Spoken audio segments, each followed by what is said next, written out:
பாபா ஓர் கருணாலயம், பாதம்தான் கமலாலயம். பாபா ஓர் கருணாலயம், பாதம்தான் கமலாலயம். சாயப்பா உறவுகள் அனைவருக்கும் வணக்கம். சாயப்பா மேல் நம்பிக்கை வைத்து அவரை நினைத்துக் கொண்டிருக்கும் உங்கள் அனைவரின் வேண்டுதலையும் சாயப்பா நிறைவேற்றுவார். என்றும் சாயப்பாவின் அருள் உங்களுக்கு இருக்கும். நம் மனதிற்கு இதமான சாயப்பாவின் இன்றைய அருள்மொழியை கேட்போமா? அன்பு குழந்தையே, எதற்கும் அஞ்சாதே. நீ ஜெயமாக எல்லா செல்வ வளங்களையும் பெற்று மகிழ்ச்சியான வாழ்க்கையை பெறுவாய். இதோ நான் உன்னோடு கூடவே இருக்கிறேன். அதை நீ உணர ஆரம்பித்து விட்டாய். அதனால்தான் இந்த வார்த்தைகள் உன் காதுகளில் கேட்கின்றன. என் வார்த்தைகள் உன் செவிக்கும் மனதிற்கும் மூளைக்கும் எட்டுகிறது. நன்றாக தெரிந்து கொள்.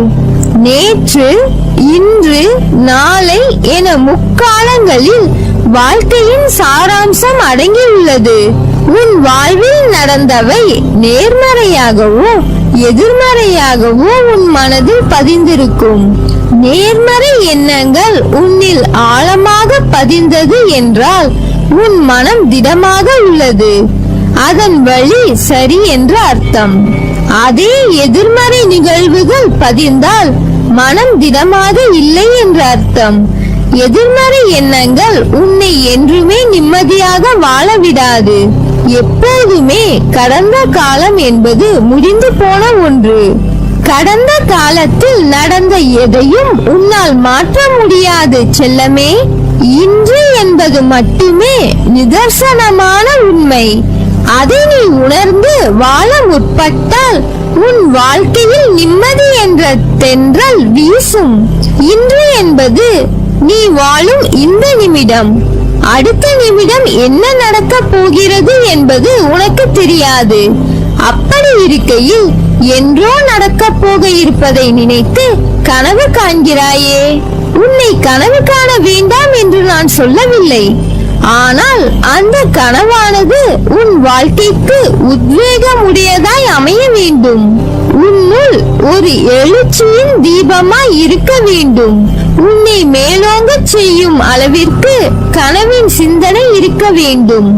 அப்படி இருந்தால் இன்றைய நேரம் சக்தி உள்ளதாய் இருக்கும். அதனால் இன்றைய நேரத்தை நான் உனக்கு கொடுக்கும் பொற்காலமாக பார். உன் நிமிடங்கள் உனக்கு பெரிதாகும். பூவை படைத்தேன், ஆனால் அதை மண்ணில் இருந்து நேரடியாக படைக்கவில்லை. வேர் ஊக்கமாய் இலையை துணையாய் பூவை தாங்க படைத்தேன்.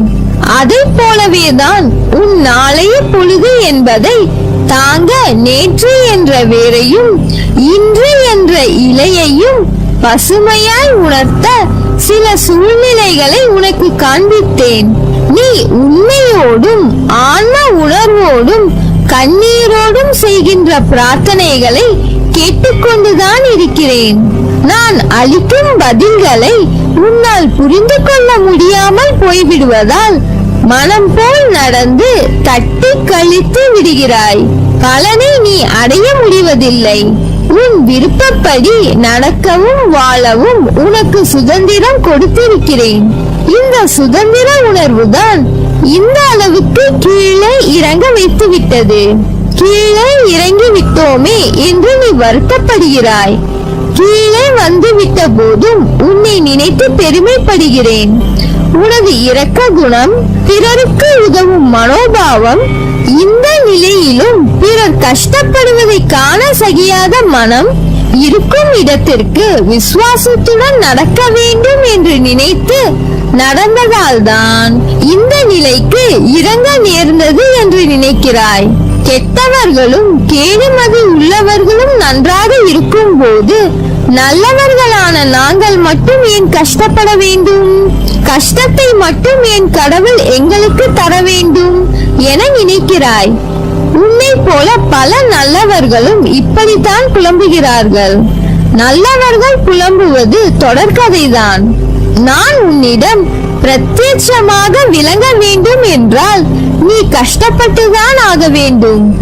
ஏனெனில் நான் நல்லவர்கள் மனதில் மட்டுமே வாழ முடியும். இப்படி உன்னை கஷ்டப்படுத்துவதால் என்ன பலன் என்று நீ நினைக்கலாம். நான் உன்னை பக்குவப்படுத்த உனக்கு அந்த கஷ்டங்களை வரப்பிரசாதமாக கொடுத்திருக்கிறேன். உன்னுடைய தகுதிக்கும் தாங்கும் சக்திக்கும் ஏற்பத்தான் கஷ்டங்களை தருகிறேன். இதை உன்னால் சமாளிக்க முடியும் என்று தெரிந்த பிறகே கஷ்டம் வருகிறது. அப்போது நீ வேகமாக செயல்பட வேண்டும், நிறைய சிந்தனை செய்ய வேண்டும். இதன் மூலம் இப்போதுள்ள நிலையை விட பல மடங்கு உயர்வடைய வேண்டும் என்பதற்காகவே இதை உனக்கு கொடுத்தேன். உனக்கு இருள் நீங்க பிரம்ம முகூர்த்தம் ஆரம்பித்து விட்டது. அப்படியே உனது கஷ்டங்களும் பிரச்சனைகளும் முடிந்து போகும். எல்லா துன்பங்களும் விலகி புத்துணர்வோடு நீ இருக்க போகிறாய். சோர்ந்து போகாதே, தைரியமாக இரு. துயரம் என்பது நீ ஓடும் வரை உன்னை துரத்தும். ஒரு முறை நீ ஓடுவதை நிறுத்திவிட்டு நின்று அதை பார். அது உன்னை என்ன செய்கிறது என்று.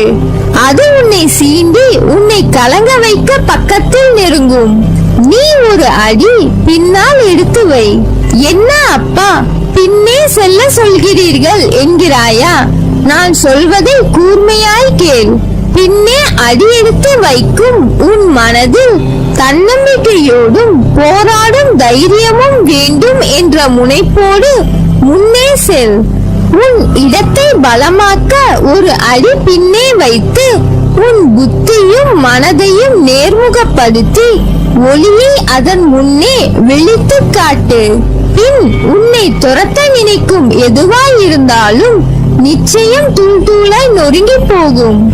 அழுகை என்ற ஒன்றுக்கு பின்னால் தான் மன நிம்மதியின் உருவம் நம் மனதிற்கு உணர்வு தெரிய முடியும். ஆனால் சந்தோஷத்திற்கு பின்னால் திருப்தி என்ற உணர்வு தோன்றுவது மிக கடினம். அதனால்தான் தோல்வியும் துன்பமும் வெற்றி என்ற சந்தோஷத்தை விட மிக பெரியது என்று கூறுகிறேன். அந்த பக்குவம் வந்துவிட்டால் வாழ்வில் நீ ஜெயித்துக் கொண்டே இருப்பாய். காலங்களும் நேரங்களும் தான் பதில் சொல்லும் என்று உனக்கு நான் கூறுவதற்கு காரணம் உனது பொறுமையும் நம்பிக்கையும் சகிப்புத்தன்மையும் நிலைத்த நிம்மதியான வாழ்வை உருவாக்குவதற்காகத்தான். என்றும் என் அரவணைப்பில் வளர்ந்து வாழ்வாய். அதனால் நீ எதற்கும் பயப்படாதே, கலங்காதே. நீ ஜெயமாக நல்ல ஆரோக்கியத்துடன் எல்லா செல்வ வளங்களையும் பெற்று மகிழ்ச்சியான வாழ்க்கையை பெறுவாய். நீ நன்றாக இருப்பாய். நல்ல எதிர்காலம் பெற்று வசந்தமாய் வாழ்வாய். உன் அம்மாவாக அப்பாவாக என்றும் என் இதயத்தில் சுமந்து அரவணைத்து காப்பேன். நல்லதே நடக்கும். நீ என் பரிபூர்ண அருளும் ஆசீர்வாதமும் அன்பும் பெற்ற என் செல்ல பிள்ளை.